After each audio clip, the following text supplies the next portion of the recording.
I'd like to share with you Chapter 7 of my personal story, and if you're just bumping into this video, please feel free to look at the comments just down below this video that will provide a link to the earlier chapters or to Chapter 1, which will give you a better inkling of what it is I'm talking about.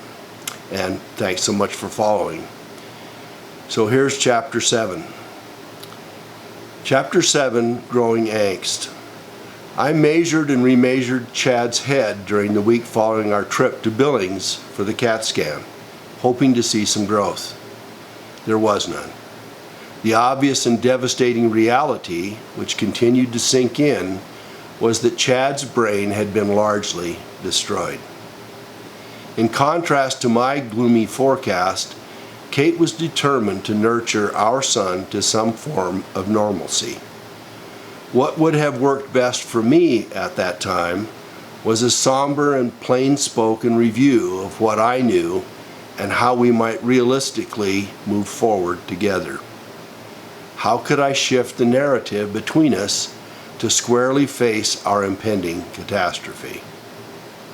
I took the chicken's way out and waited for Dr. Pullman to address the CAT scan test results. A few weeks after our trip, we had yet another appointment with him. Surely he would now, finally, level with us regarding what he knew. But once again he soft-pedaled. Yes, he said, there is substantial brain damage. Yes, there would most certainly be learning impediments. Yes, raising Chad would be challenging. I felt a grim and growing impatience for him to be graphically and brutally honest about Chad's condition. It did me no good to be coddled or condescended any longer. My anger about being in this situation converged on Dr. Pullman. He was the one who had heroically saved Chad and then sent him home with us without ever having a real conversation with us about damage he well knew Chad had suffered at birth. 6 months later, as I sat in that clinic room brooding about the disintegration of all I had visioned for us as a couple, he was still being patronizingly evasive about our situation. I was seething. But rather than cross-examine Dr. Pullman, or at least confront him with the facts, as I was increasingly tempted to do, I watched Kate. She was nodding with every mitigating and reassuring deflection Dr. Pullman shared. But I knew, and I knew he knew. I really detested him. But he did at least share one salient fact. From the CAT scans, he had determined that Chad had suffered about 65% loss of brain matter. But even then, he deflectively reminded us that we all use less than 10% of our brains, so perhaps Chad would adapt. I was not buying it. Kate left the conversation daunted but determined. My dark ruminations grew darker. I would happily have shot the messenger for heroically retrieving this child from certain death and dumping him upon us, all the while being professionally dishonest about the horrible circumstances we were going to face. After our meeting, my entreaties to discuss Chad's predicament with Kate were met with disbelief. She would not hear anything depressing or discouraging. For me to suggest that he would not get better was just adding more negativity, making his recovery yet more difficult. I was part of the problem. Kate was in denial, and Dr. Pullman had merely added to the problem, as I saw it. As fall became winter, a frosty silence added to the distance between us. Chad's loud cries a couple times each night assured that he got Kate's attention and feedings. Even as he approached his birthday, she fed him at least twice nightly. Tentatively at first, and then more and more emphatically, I asked that she stretch his feeding periods so that we could ultimately sleep through the night.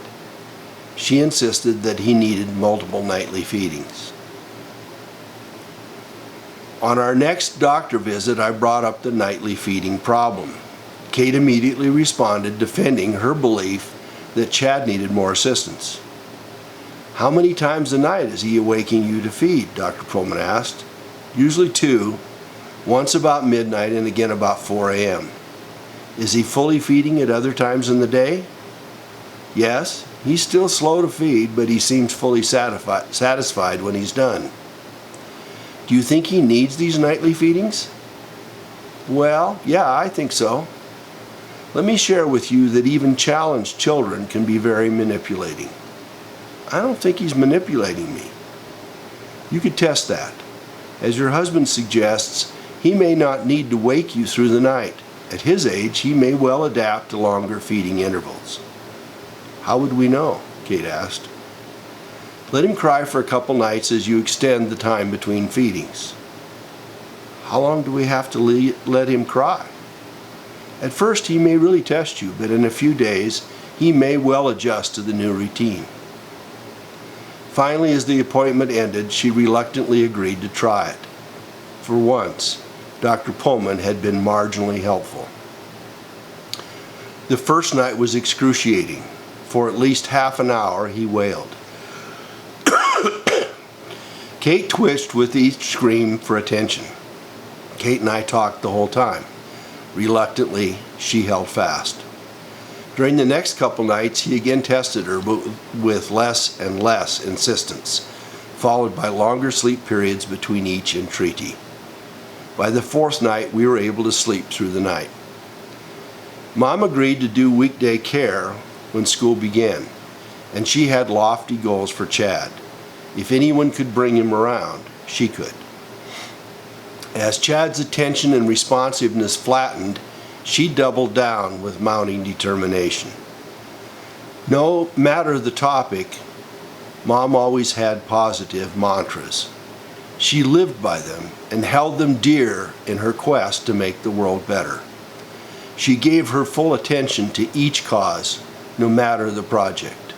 She volunteered, always did more than her share of heavy lifting, sought not the limelight nor leadership, nor did she rub her zeal into those less forthcoming. Whatever the task, she just did. Despite that, her determination began to soften. By Christmas, Chad was 9 months old. He could not crawl. He could not roll over. He could not even put his hands together. One hand could not find the other. His progress had stalled at about 4 months maturity, and no amount of stimulation changed that outcome. In my quiet talks with Dad, I shared my observations about Chad. It is difficult to fully convey the kind of man he was. Most people are either predominantly logical or emotional. Dad was both in equal measure. Within minutes, he melded my observations with his own. And with that deeper knowingness, he agonized over Chad's pain and those of the rest of the family. To his great credit, he did not lecture, admonish, or suggest solutions to me. He just provided support. But Dad had his own dilemma. As a farmer, he worked incredibly long hours half the year, from planting until the final harvest was done. In the winter, he reworked machinery and did routine maintenance in preparation for the next year. But that left an open schedule to go south for a time to visit friends and for shorter trips in Montana. None of that was possible if Mom was the sole caretaker of Chad. Mom had become increasingly preoccupied with Chad. As his progress faltered, she became more and more depressed. Dad was energetically and emotionally losing his companion. In January, Dad finally convinced Mom to cut down her commitment to Chad. They needed time together. We found alternate daycare for 2 and then 3 days a week.